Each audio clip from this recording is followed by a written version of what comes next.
Hi, I'm Silcoriati, and this one is for my beloved Sarah Jessica Parker and all the writers and producers involved in Just Like That, the series that's supposed to be a sequel to Candace Bushnell's Sex and the City. I'm a huge fan of Sex and the City.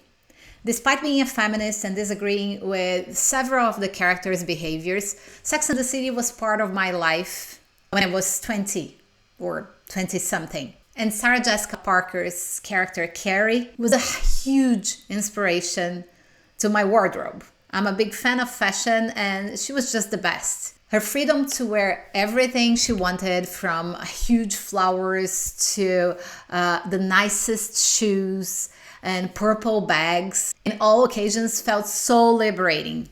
So I cannot tell enough how much I love her. Besides, I do love Sarah Jessica Parker as an actor. Her Broadway play, Plaza Suite, was amazing, one of the best things I've seen in theater. And she seems to be a very nice person too. I mean, I met her once here in New York. She was at her store on a Saturday afternoon. And she was just on her knees on the floor helping this old lady to choose the perfect pair. And she greeted me with a smile. She spoke with me, and she even told me that I was Cinderella because it was the last pair, the one I picked. It was the last pair, my number. So I had to take it, obviously. So she seems to be a very down-to-earth and nice person too. So I do love her, but I need to talk about what bothers me in And Just Like That. And this is a loving message. I'm a storytelling expert and a personal branding coach. So I kind of pay attention to those little things that are off character or don't make any sense to women at our age. I'm specialized in women over 40, women who were returning to work after maternity leave or after any carer's leave or something. Women who are making transitions at work. These are the women who I coach. So I feel like all we are seeing at And Just Like That are completely insane. I don't know. I don't know any women who behave like that. Furthermore, I raise the anti-ageism flag. And this series is missing a lot of opportunity to just make sure we are not promoting ageism everywhere. They should be empowering the women who, like me, grew old watching Sex and the City. So the last episode of the third season reminded me of Sex and the City when I saw all these unmarried couples having sex. I thought it was fun and a very Sex and the City-like to show that unmarried women in New York can have a lot of fun, can have a lot of sex if they just put themselves out there. But when I see Christine Davis's Charlotte and her husband, Harry, just in bed, struggling to set up an iPhone, I cringe. For three main reasons. One, iPhones have a very intuitive setup system. You just follow the steps. It's pretty easy. Two, you can choose the language. So in their case, it was in plain English. It was easy to understand. Again, just follow the steps. And three, they are rich people who have been using iPhones since the first one. How come they cannot just set up a phone? It cannot be that complicated. It just stereotypes our generation, the X generation, as people who are not tech savvy, which is not true. Even boomers are tech savvy. Even boomers, they use platforms much more complex. They play games online. They do that stuff. So a TV series cannot perpetuate the idea that older people cannot use technology. This is not true. I also come from the tech industry where I've worked for over 8 years. So what I'm saying here is the actual true. Older people do use technology and they're very good at it. This to me is misinformation. And the same goes to Miranda Hobbs, played by Cynthia Nixon, especially in season 1. Miranda has always been this badass lawyer. a go-getter, a very smart woman who knew what to say, when to say. She has always been this strong character that was there for the others when they were like all confused with love situations and all that. She knew what to do. I'm not saying that she should be like that all the time, but I mean, Miranda Hobbs is a smart woman, and a smart woman not knowing how to deal with the black doctor who's her professor. Oh my goodness. What happened to Miranda? Did she leave the planet Earth for 20 years and then got back and lost all her skills, interpersonal skills, and not knowing how to interact with a black woman who's as powerful as her, as smart as her?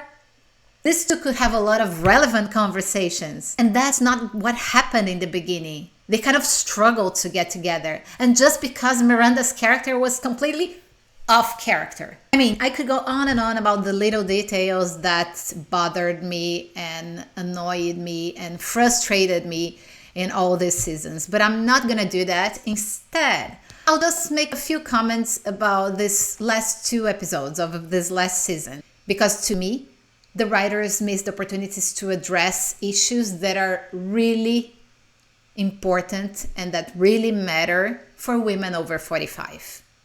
Things that we talk about with our friends, topics that are getting the spotlight on social media, things that are relevant to women these days, 2023.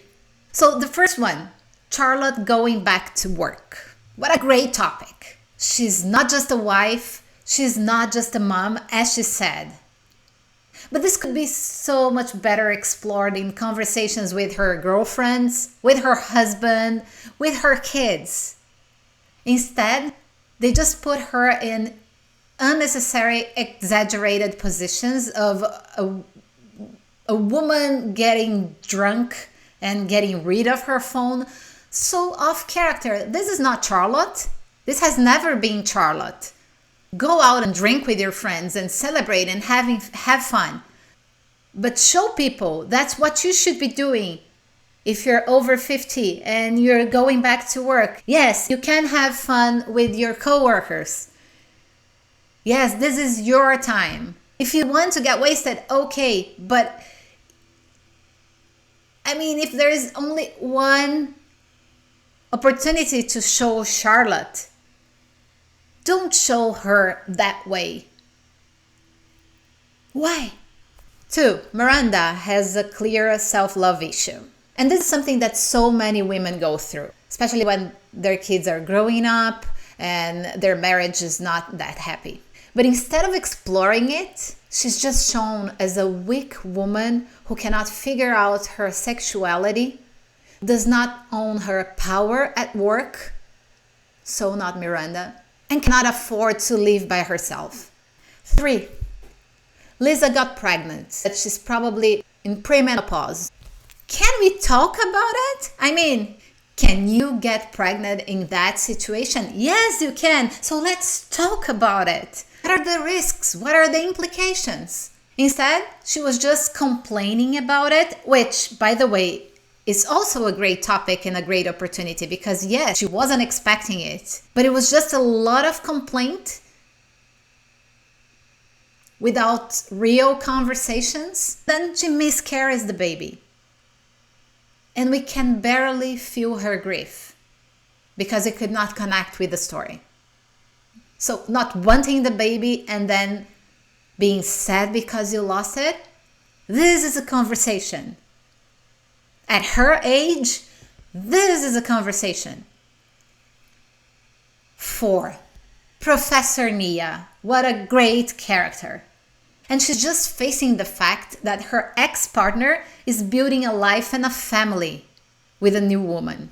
And we caught a glimpse of what it could cause to her life as she was barely celebrating a professional achievement. She was suffering in her personal life with her love, but that impacts her professional life. That's also a story.